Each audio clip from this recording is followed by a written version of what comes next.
और आपको जो सुख मिला है उसको बढ़ाने का, दिन प्रतिदिन वो बढ़ता रहे, बढ़ता रहे, बढ़ता रहे, उसका उपाय है कि उसको निस्वार्थ भाव से परमार्थ में लगाया जाए।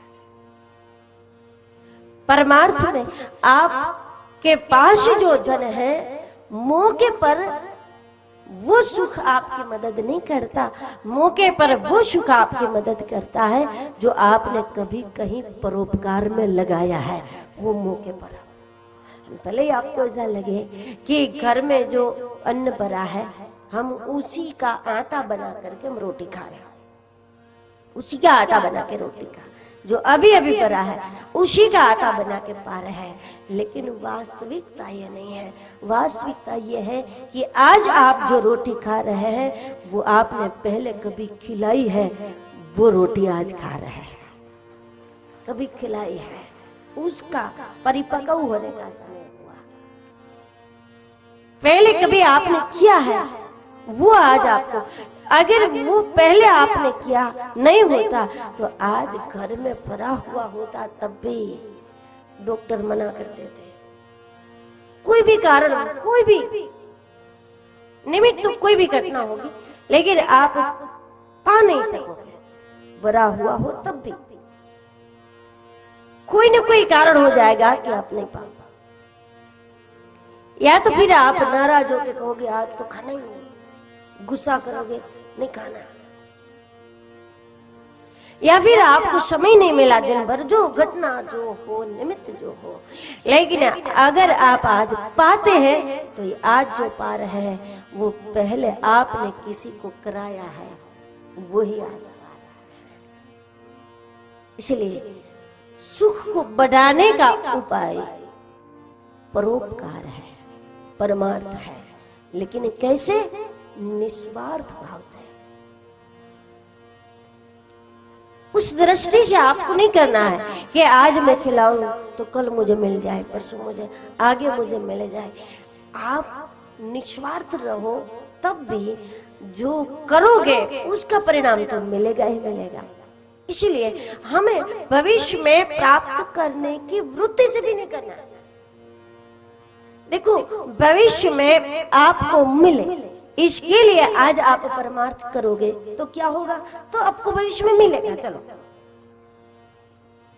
उस दृष्टि से आज आप किसी को कुछ दो कि मुझे भविष्य में मिले, उस भाव से आपने दिया है तो आपको भविष्य में मिलेगा।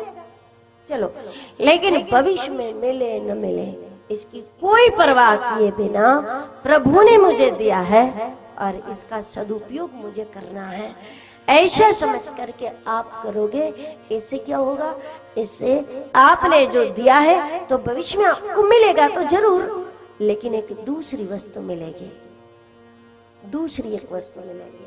स्वार्थ बुद्धि से करने से आज किया तो कल मिलेगा, लेकिन निस्वार्थ बुद्धि से परमार्थ करो, इससे आज किया कल आपको सुख भी मिलेगा, लेकिन इसके साथ साथ प्रभु प्रेम मिलेगा। एक दूसरी चीज आपको मिलेगी, प्रभु प्रेम, क्योंकि निस्वार्थ सत्कर्म का परिणाम भगवान के चरणों की भक्ति होता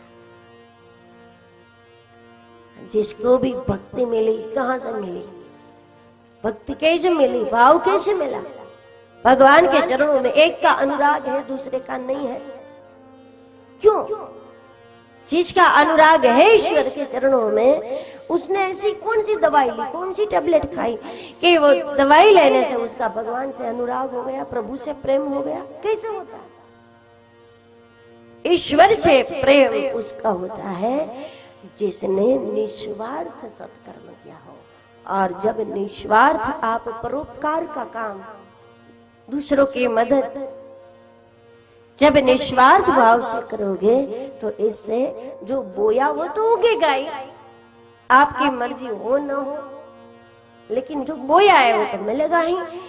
लेकिन निस्वार्थ होने के कारण आपको दूसरी चीज मिल जाती है और वो भगवान के चरणों में प्रेम मिल जाएगा।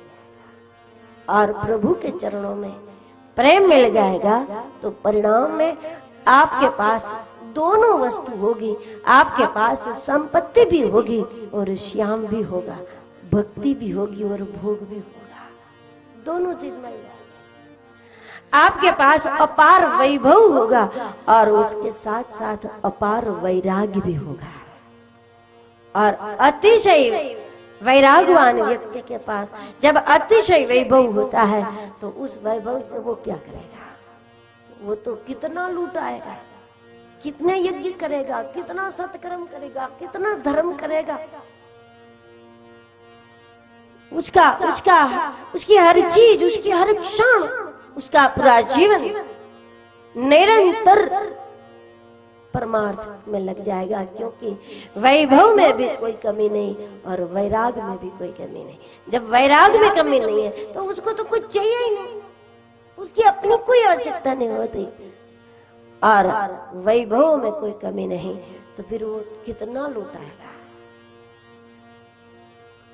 ऐसे महापुरुष को ही तो, उन्हीं को तो अवतार बोलते हैं ना, उन्हीं को भगवान बोलते हैं।